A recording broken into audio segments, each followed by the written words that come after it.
everything that's kind of going on in a particular person's life during a certain, during a certain moment or time. And so when we look at individuals that are celebrities, we're able to see what it is that we think they have access to in terms of the luxury of life and, having money and being able to travel around the world, but we really aren't able to really kind of understand exactly the intricacies of their lives. And so oftentimes you have a lot of individuals that are quote unquote celebrities, and we celebrate their art, and their art form is really an outlet for some deep issues, some deeply rooted issues that they may have been experiencing for a long time, and so when we start looking at individuals like Anthony Bourdain and Kate Spade, and just a number of individuals that have committed suicide, there could be a number of different things that have triggered these thoughts to no longer want to live anymore. But ultimately it kind of boils down to them also making the decision that the things that they've been able to experience in life, they no longer are able to gain value from that. They feel like they have no value or nothing else to attribute to society, and they actually have already convinced themselves that they're better off not living than they are living. It's very interesting that you brought up that point because couple of weeks ago, I was watching an interview that I think it was on the Breakfast Club we're all familiar with, and Bow Wow had mentioned that he had thought about committing suicide. And I don't want to make this all about celebrities because we all have these issues, but certain people that reach a magnitude of life, they feel that they have nothing more to live for because they have accomplished everything that they imagined, you know what I mean? So like, what more can I possibly do? And everybody, like I said, everybody's a different situation, a different case scenario, but we're seeing with the celebrities, this is more of a pattern for them because they feel like they've already reached the highest hierarchy of what they can do. I think a lot of times what it boils back down to is just being able to understand and establish your own purpose and value. When we as individuals are able to really kind of see, where our place is in society and how we actually mean to other, what we mean to other people, that really kind of generates some intrinsic rewards of those things that are inside of us that make us feel really good and kind of give us the motivation to keep going. What was interesting was that we heard the Bow Wow interview, and I can remember listening to it, but it was, to me, I saw it from a different lens. And so we focused so much on him saying, the fact that, maybe I should just kill myself. Or I think it may have been a tweet that he sent out or something along those lines. Mm-hmm. What I was hearing was that what he was saying was, I've really kind of reached the highest of highs, or what you all consider the highest of highs. But that may not necessarily be what matters at the end of the day, those material things, being able to shop and travel. What we long for, I guess as quote-unquote regular people, what these celebrities are saying is that that's not enough. It's not enough to be able to have, the luxury items and the things that, the best in life. Sometimes just being able to be connected with friends and family and knowing that you mean something to someone, having those loved ones, a close partner or someone that you're in a long-term relationship. These things that are just the basic bare elements of our human existence. When we don't tap into those, they leave us in a place where we are lonely. And to be honest with you, loneliness is the greatest disorder that's experienced by individuals around the world. And so if you really kind of look at that and see how across different societies, how we really have kind of gone away from, being a collective group and really kind of helping each other out, and everything's just based on individual success and what are you able to do, and competition and competing against the next person, it really kind of, it truncates our life experience, and it can lead certain individuals to wanting to end their lives in totality. Yeah, no, that is... This is tough. Mm-hmm. This is really tough. Are we striking a nerve? Are we hitting it on the head? No, it's just because you're right though. Like it brings it out to this greater picture of like the materialistic things don't matter. Like it really becomes like right. who you have around you. Like that. Mm-hmm. Those real like deep personal connections. Mm-hmm. Right. I don't even know if you could properly answer this question, but I feel like I'll just put it out there because I feel like this is what most people think sometimes. But it's just like, okay, at what point do you what signs should people look for? And this is coming from people that are the ones that possibly would want to take their lives, and then also the people that are on the other side of the supportive side, seeing your friend that is going through things. Like, what are those beginning signs that people should look for?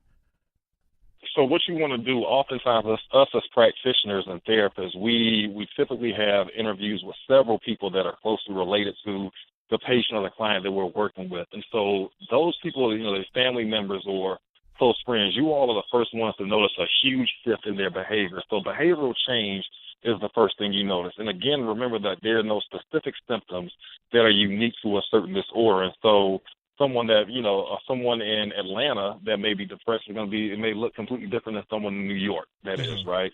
But what we're looking at shifts in their behavioral patterns. So are they, not spending as much time with people that they typically spend a huge amount of time with? Are they not sleeping as much? Are they sleeping a whole lot more than they typically are? Are their eating habits changed? Are they losing interest in the things that they typically are passionate about? We can really kind of see if someone's off their square, if they're, just kind of not being themselves. And so, but what happens is that we tend to not want to be too pushy, or try to get too personal with folks, and so we kind of shy away from asking people how they're feeling, or if they, just kind of need to talk about some stuff, or we really don't know how to initiate that conversation. And so some advice that I tell people all the time is, the more we normalize this thing and just understand that this is part of the human experience, the way that you kind of, initiate the conversation or connect with someone is to just do. And so it's okay for, for you to ask your close friends or your loved ones, how they're feeling, or, is there anything you can do to make their day brighter, things like that, and kind of getting back to the whole exchange of positive energy. That's how we really start to address specific mental illnesses while also adding to our collective mental health. To piggyback off what Malcolm just said, is there also, Bevy mentioned this earlier, Bevy Smith, she said there's certain times of the year that we should be watching more or paying close attention to our loved ones.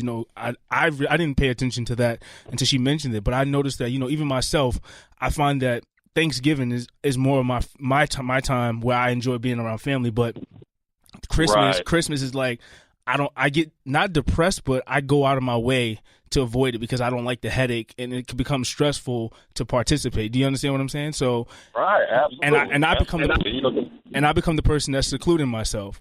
Not to say that I'm thinking about, you know what I'm saying, but people like that who have nobody. Yeah. They get depressed on their own. Right. And so what happens, if you even think about it, it could apply for a number of different times of the year, so Valentine's Day. Wow. Those that may have lost a spouse or a loved one, or a boyfriend or a girlfriend, that can really kind of induce or trigger some, really stressful times. I had a recent client who had lost her mother, and she was actually there when her mother took her last breath. And so anytime Mother's Day or her mother's actual birthday rolls around, it is a huge source of anxiety for her. Of course, the same thing goes for Father's Day. And then, of course, the collective, family holidays that we have at the end of the year. There are a lot of people that actually avoid those and dread those holidays because they either are not able to be around their family. There may be a schism within the family to where, just different family members aren't talking to one another. And then even with Christmas, there are a lot of single parents that dread the Christmas holiday because they may not necessarily be in a financial position to provide for their child or their children. So that induces some anxiety and even some depression.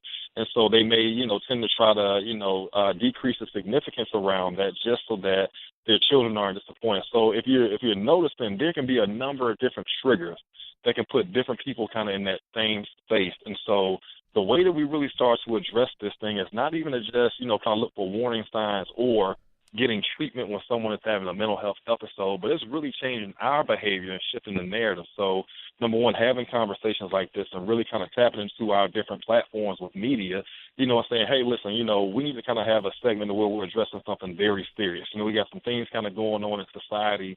The energy is not feeling right, and we really need to kind of focus on this whole mental health thing, right? But then also, just making sure that we're tapping into things that where we can engage in self-care, amongst ourselves. So, taking that paid vacation time off, or, booking that trip and really kind of, getting away from the rigmarole of your 9 to 5 or, reaching out to your family, and just kind of cooking that home-cooked meal, and going to your parents' house and spend some time with them, going to the spa, going to the gym, or tapping into, your desires to want to, start eating a lot healthier. These things that we're doing, can add significantly to our overall wellness, and to our physical health. And there's a direct connection between our physical and our mental health. So we're on the right track. We're really kind of, doing things that the previous generations really have kind of pushed to the side. But we have to understand, in order for our societies to continue moving forward, we now have to start focusing on those that are coming behind us. And so how are we promoting mental health and wellness for children, that were born in the 2000s and the 2010s, so that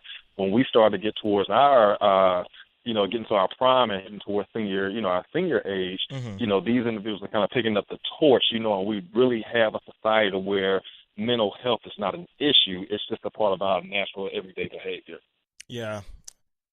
I think you have one more question for him. Yeah, no, I'm just... This like it's. I mean, it goes so deep. You try to make sense out of it, and sometimes it's real difficult to make sense out of it because I feel like there is no, like you were saying, like there's no like one direct correlation to that leads to like this type of mental health, or like there's like no one answer. Like it's so complex.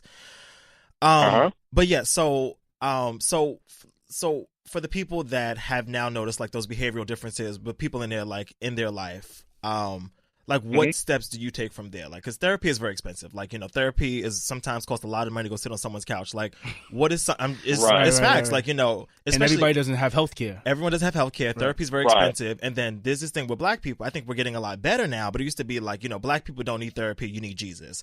And I think we're getting to the point now where it's much more understandable. Like, okay, get your praise and worship on Sundays, but on Tuesdays you might have to go sit on that couch. So, like, what are some steps that people... And you know what? And we need Jesus. We need a good therapist. Amen. We need a good primary care physician. Come on. We need we really have to kind of start taking care of all aspects of our health. So Several our physical doctors. health, our spiritual health, our mental health, our emotional health, our family health, our financial health. We really have to kind of take a good analysis of who we are as a people, individually and collectively, and say, listen, I have to stop trying to convince myself that I have it all together, because I do not.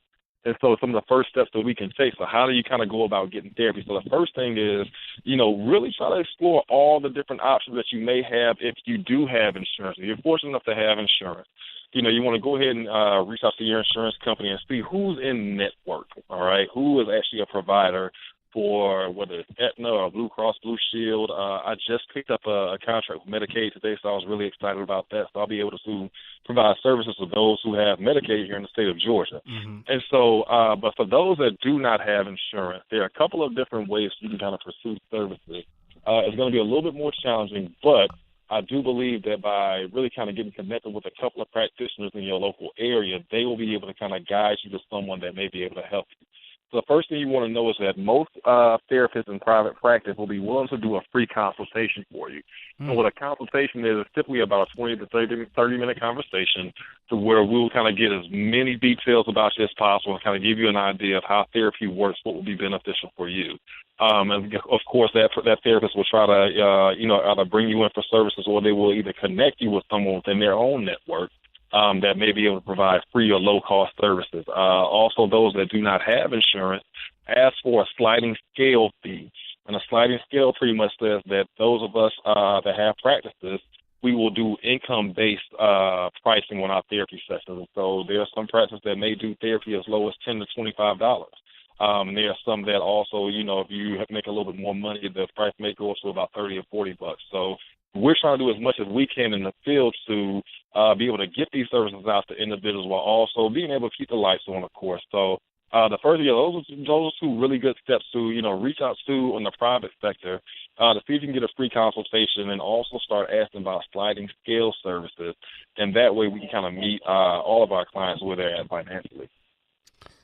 Well, that was helpful information. I just know that personally, I've even spoke about this before. Just, if you have health insurance you're taking out of your paycheck and paying into it, you should take full advantage of everything that you have. So even like you said, those conversations, they may not have to be so deep. You may not have a problem, but you just may need someone to talk about whether it's work or it's like lifestyle or just planning, and you just need a stress-free day. I think that is very important. Take a Friday once a month to go speak to somebody that, if it's free, you're paying for it out of whether you think you're paying for it or you're not. You're paying for it because it's coming out of your paycheck. Absolutely. And like you said, if those services are free, I think that I encourage, and I know you guys as well should. People should take full advantage of that, because we have a lot of utilities and services at our disposal these days that aren't being useful, and they're not being promoted on a full spectrum as we would like them to be. One more thing I would say, and this, we talk about, solace and shame and breaking stigma, et cetera. So when it comes to getting healthcare services, one thing that we have in the Black community, we have a lot of pride, on the individual level. So there are a lot of people that will actually go without insurance they will not apply for Medicaid and will go without insurance before they will actually, you know, be a Medicaid recipient. Right. That is the absolute worst thing that you can do, because one thing I can say with the mental health